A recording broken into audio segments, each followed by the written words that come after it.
안녕하십니까.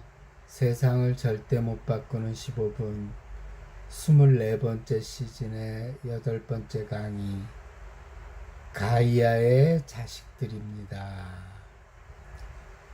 제가 목요일마다 오전 진료를 시작한 지가 10년이 넘었습니다.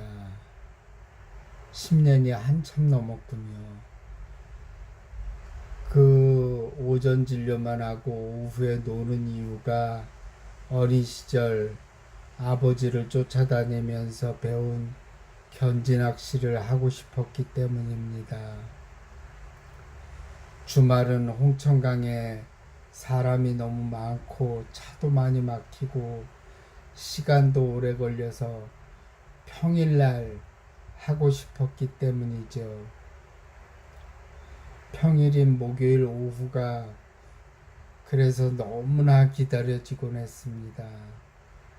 제가 어디 빠지면 또 끝을 보는 성격이라서 장비도 제일 좋은 걸 구비하고 고구 알죠?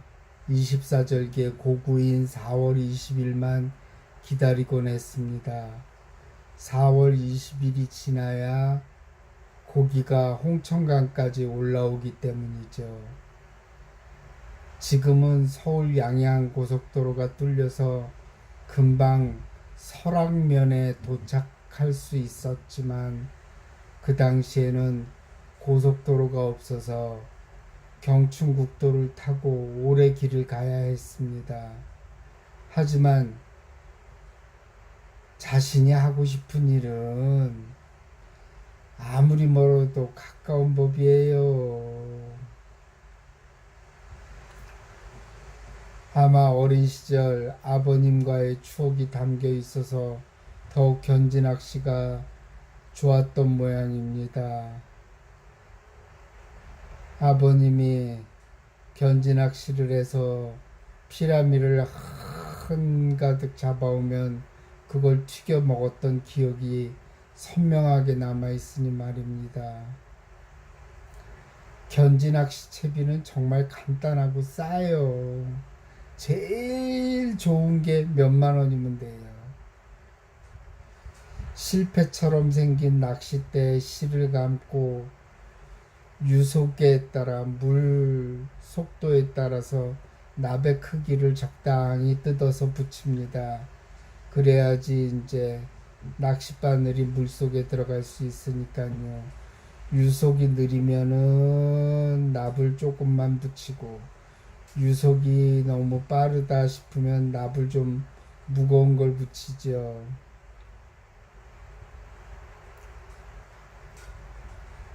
그리고 썰망이라고 해서 그물로 만든 작은 원형의 보따리 같은 게 있어요. 여기에 깻묵 찍고 남은 찌꺼기들이 있어요. 그걸 팔아요. 참기름 짜고 남은 거. 그게 돌덩이 같거든요. 그게 고운 게 있고 굵은 게 있어요. 그런데 저는 굵은 거를 사죠. 굉장히 그럼 돌덩이 같아요. 그러면 썰망 안에다가 집어넣고 그 다음에 물에 들어갑니다. 허리춤 정도보다 약간 낮은 곳까지 들어가서 썰장이라고 해서 커다란 새꼬챙이를 강바닥 돌틈에 잘 고정합니다. 이리저리 이렇게 그렇게 파고 들어가야지 그게 고정이 잘 돼요. 그리고 아까 제가 말씀드린 썰망 안에 깻묵을 넣은 거를 거기 썰장 안에다가 붙이지요. 그러면은 물이 흐르면서 깻묵이 조금씩 녹기 시작합니다. 그러면 피레미랑 많은 고기들이 그쪽으로 모여들게 되지요. 이제 남은 것은 여러분들이 싫어할 수 있는데 어, 미끼는 구더기예요. 구더기를 인공으로 만들어서 팔지요. 구더기를 끼워가지고 그 다음에 그거를 실패에 감았다 풀었다 감았다 풀었다 하면서 조금씩 조금씩 흘려보냅니다. 그렇게 조금씩 그러다 보면은 고기가 물리면은요 유속이 있어가지고 손맛이 너무 좋아요.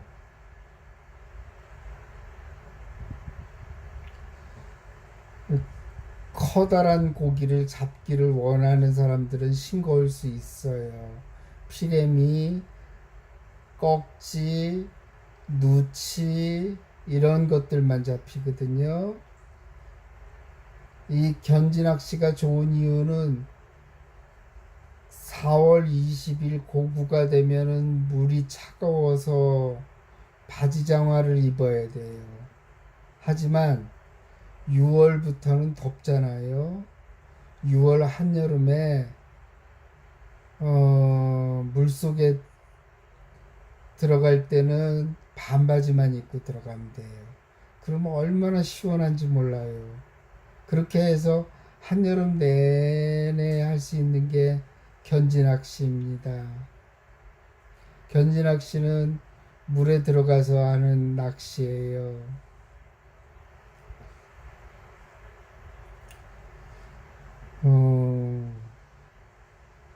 강물 낚시죠. 홍천강은 한강처럼 큰 강이 아니에요.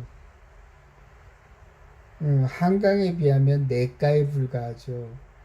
그리고 홍천강은 도심을 벗어난 데 있어서 강물을 따라서 경치 좋은 곳에 자리를 잡고 있어서 낚싯대를 감았다 풀었다를 반복하면서 그 주변 경치를 보고 있으면 신선 노름이 따로 없어요. 게다가 여름에는 또 시원하기까지 하죠. 물속에서 하니까. 그러니 얼마나 좋습니까? 그리고 또 저처럼 말을 많이 하는 직업을 가진 사람에게 묵묵히 낚싯대를 풀었다 감았다 하는 것은 무건, 즉 말이 없음이 주는 선물입니다. 저는 원래 운동신경이 좋지가 않았어요. 어릴 때부터도 축구에도 끼워주지도 않고 그랬었죠. 애들이. 형도 안 끼워줬네. 그랬는데 어찌됐든 그저 풍광을 즐기고 싶고 시원한 물속에 몸을 담그고 나만의 시간을 갖고 싶어서 저는 골프를 배우지 않았습니다. 4명이 모여야 하고 시간에 맞춰야 하고 일요일 하루 종일 밖에서 지내는 게 별로 마음에 들지 않았고 또 계속 잡담을 해야 되잖아요. 그래서 친구들은 골프를 배우라고 얼마나 재밌는지 모른다고 그렇게 성화를 했지만 저는 그 당시가 한참 견지낚시에 빠져 있을 때였거든요. 그 말이 들어올 리가 없죠. 여러분 빗소리 지금 들리십니까? 장마철 싫어하시는 분 많죠. 저는 장마철 좋아해요. 저는 비를 굉장히 좋아하거든요. 그래서 한참 자전거 탈 때는요, 일부러 비가 오는 때 자전거 새벽에 출근하기 전에 2시간씩 비 오는 날 자전거 타고 한강 갔다가 출근하고 그랬어요.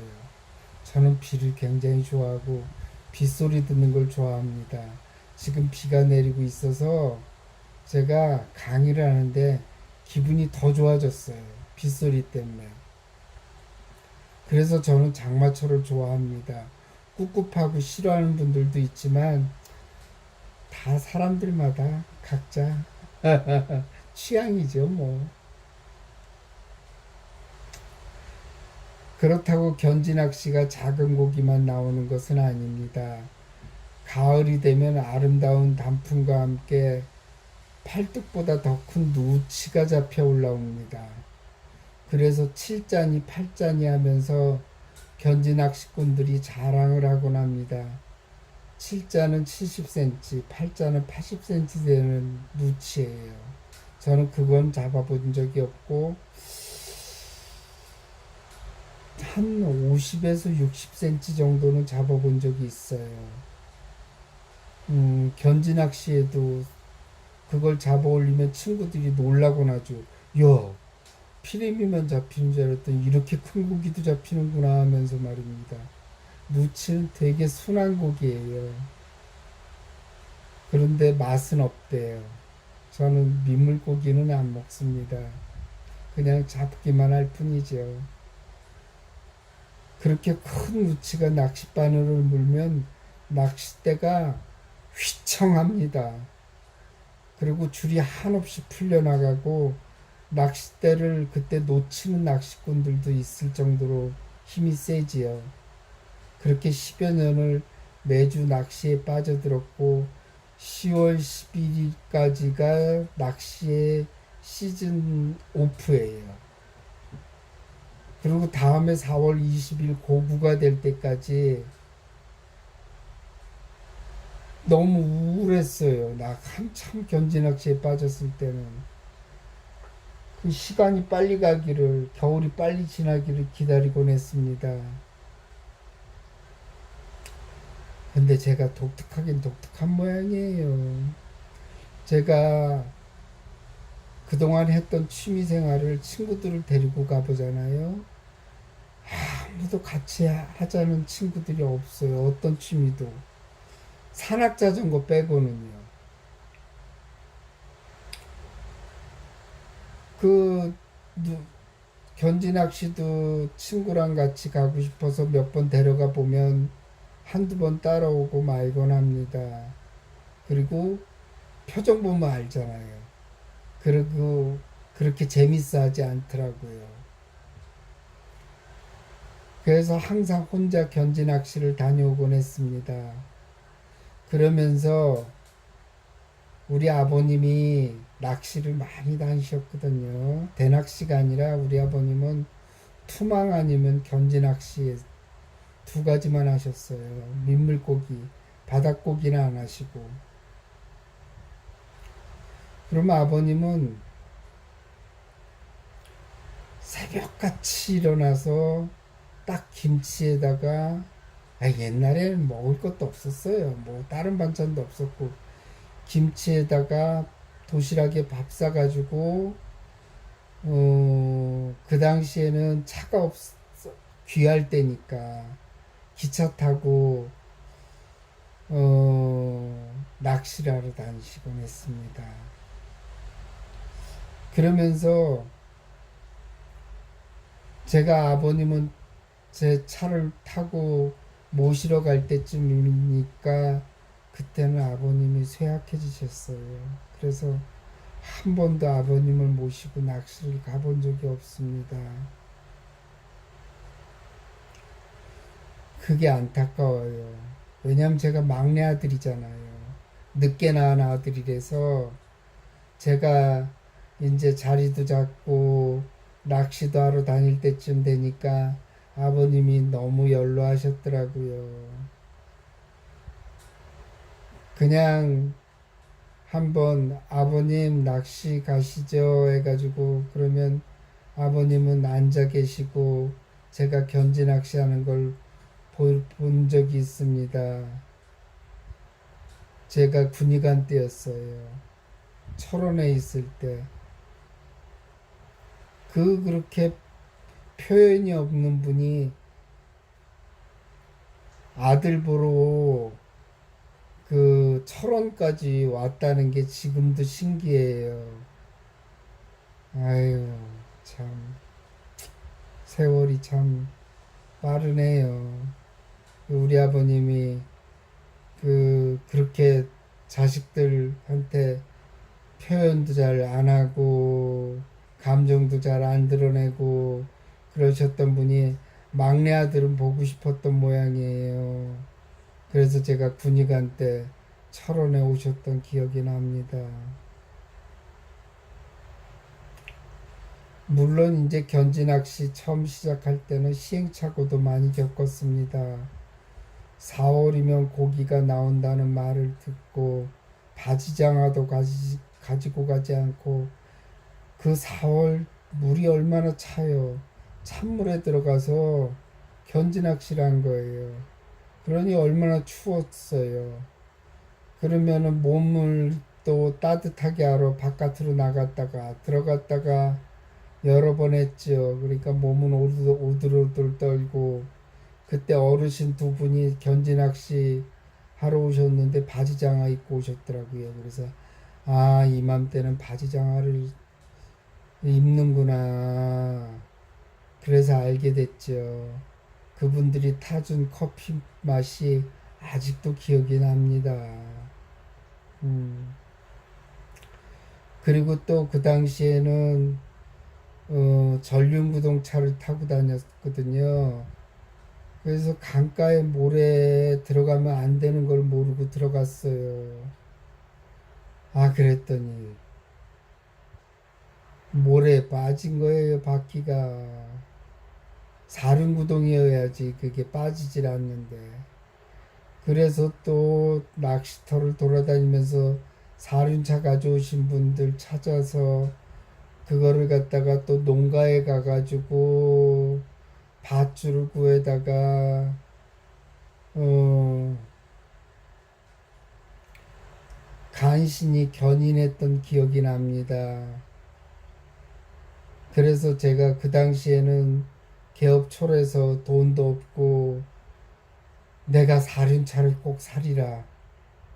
그래서 다시는 강가에 빠지지 않고 그 다음서부터는 겁이 나서 강가에다가 차를 세우지 못했지요.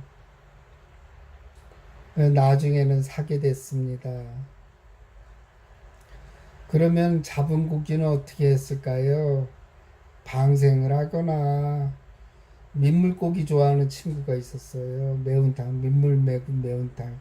그 친구한테 주곤 했습니다.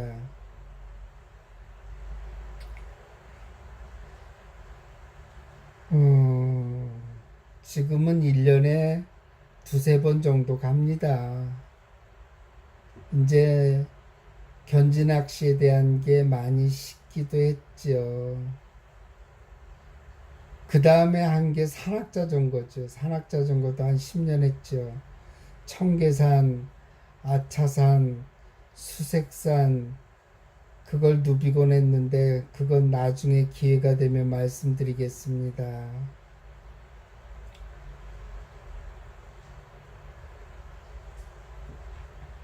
관악산도 갔어요. 그게 가이드 없이 관악산 가는 바람에 고생 직사게 했습니다. 어, 그 자전거도 코스가 있거든요. 아니, 등산하시는 분 아시잖아요. 아니, 어떻게, 아무리 산악자전거라도 낭떠러지를 어떻게 내려와요. 그게 웬만큼 임도가 있는데 또 돌이 있더라도 너무 그렇게 험하지 않은 장소를 택하는데 그런데 모르고 그냥 관악산까지 갔다가 생고생했던 기억이 납니다. 그러니 누군가 이런 말을 했다고 합니다. 사람이 땅이나 자연과 가까워지면 의사랑 멀어지고 자연이나 땅이랑 가까워지면 자연과 가까워지면 의사랑 멀어지고 자연과 땅이랑 멀어지면 의사랑 가까워진다고 했습니다.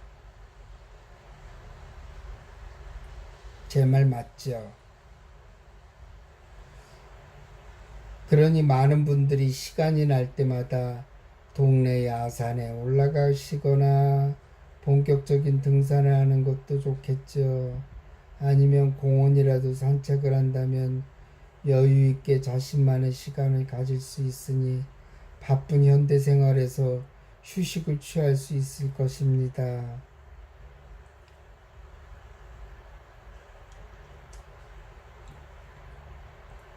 시간이 지날수록 나이가 든 사람이 살기에는 세상은 좀 불편해졌어요.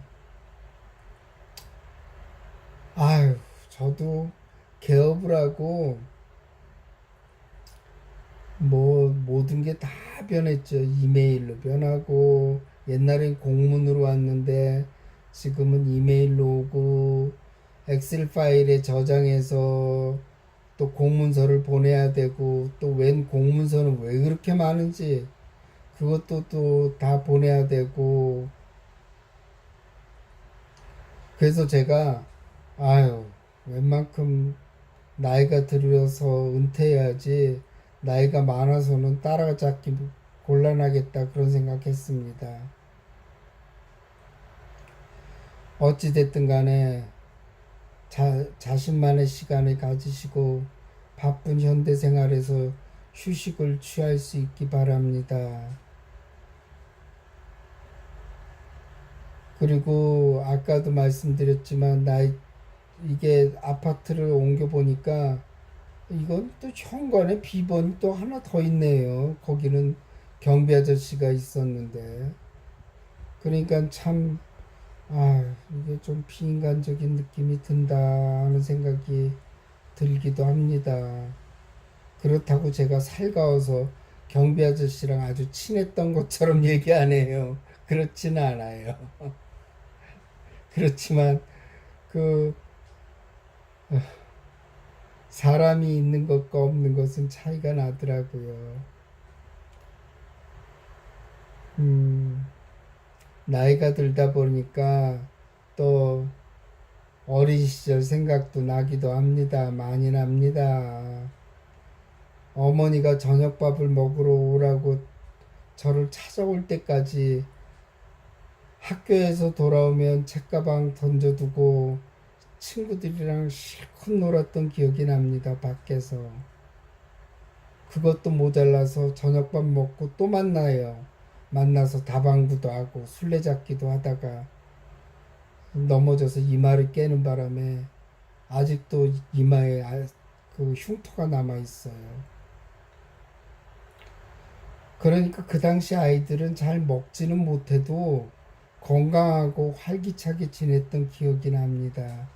그리고 어디 아픈 데가 정신적으로 아픈 데가 별로 없었어요.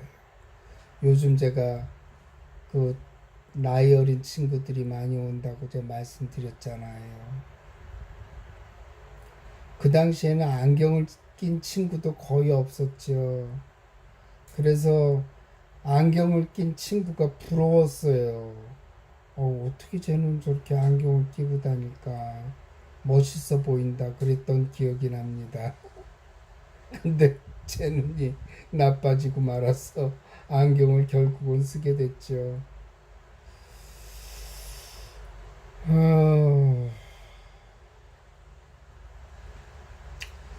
하지만 세월은 변하고 거기에 맞게 살아야 되겠죠.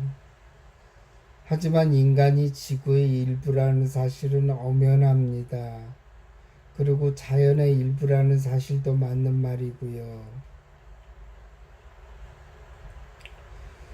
그래서 그리스 신화에서는요,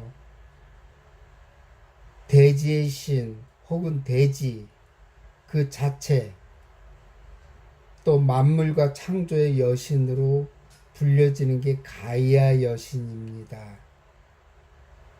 가이아를 지구 자체를 가이아라고 부르기도 하지요. 제우스나 포세이돈, 하데스, 헤라, 데메테르, 헤스티아 남매 등의 조모이자 증조모이기도 하지요. 우리는 가이아의 일부이며 어머니 대지 여신의 아들, 딸들입니다. 그러니까 여러분, 그거를 우리가 아무리 현대 생활이 좋아지고 바빠지고 그렇다 하더라도 그리고 첨단 시설이 들어온다 하더라도 우리가 자연의 일부라는 사실은 잊어서는 안 됩니다.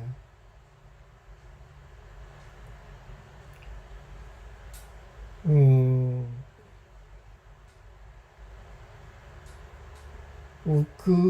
그것을 잊다 보면은 우리는 삭막해지고 건강은 나빠지고 항상 바쁘고 교감신경만 활성화돼서 공황장애나 우울증이 더 늘어난 거 아닙니까?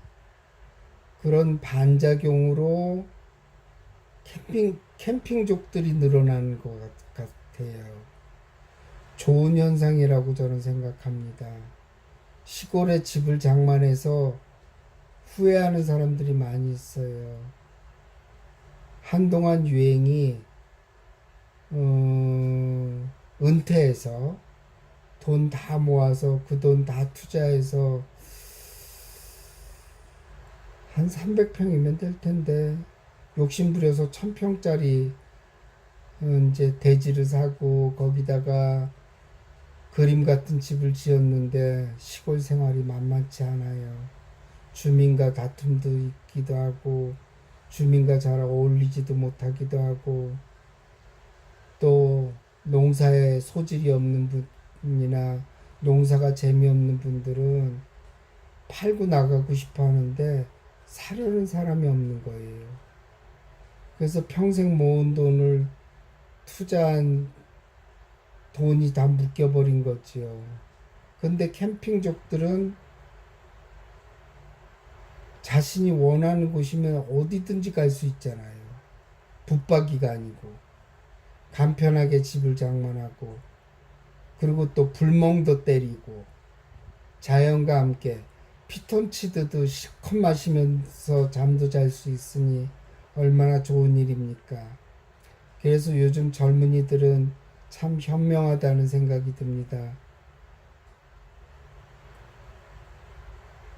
게다가 컴퓨터의 발달은 정말 인류에게는 획기적인 거지만 인류를 혹사시켰어요. 사람들은 예전보다 정말 많은 일을 해야 하고 뇌는 뜨거워질 대로 뜨거워지게 돼서 아까 말씀드린 정신질환이 취약한 것입니다. 그걸 반증하는 예로는 예전에는요, 직장 생활을 하면서 정신과를 찾는 분들이 많지 않았어요. 거의 없었어요. 그런데 대부분 주부들이었죠. 그런데 지금은 젊은 사람들이 직장 내 스트레스로 인해서 번아웃 신드롬에 걸려서 오는 분들이 많아졌어요.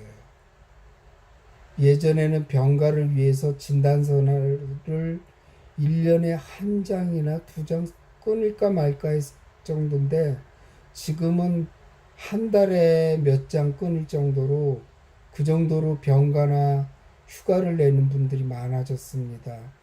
저는 그게 절대로 정신력이 약해져서 그렇다고 생각하지 않아요. 일이 그만큼 많아졌다는 겁니다.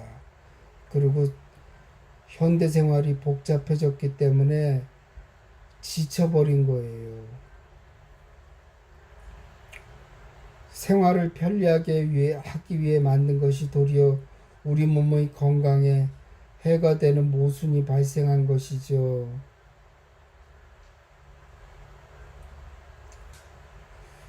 그러니까는 여러분 이제는 수동적으로 어쩌다 한번 자연과 함께 해야 되는 것이 아니라 의무적으로 자연과 같이 해야 심신이 쉴 수 있고 에너지를 자연에서 얻어서 행복한 생활을 할 수 있다는 것입니다. 그러니 적극적으로 계획을 하고 준비를 해서 자연과 항상 같이 있도록 하시기 바랍니다. 그래서 번아웃 신드롬도 정신질환도 미리 예방하시기 바랍니다. 우리가 또 돈을 벌지 않고 살 수는 없잖아요. 그러면 적극적으로 스트레스를 풀어내야 되겠지요. 그것의 한 방법이죠. 그리고 자연과 함께 하는 것은 하나의 명상입니다. 내가 있었던 고향으로 돌아가서 쉬는 것이고, 자연에서는 그래도 걱정도, 불만도, 스트레스도 적게 생각되기 때문입니다. 여러분, 오늘 강의를 마치겠습니다. 감사합니다.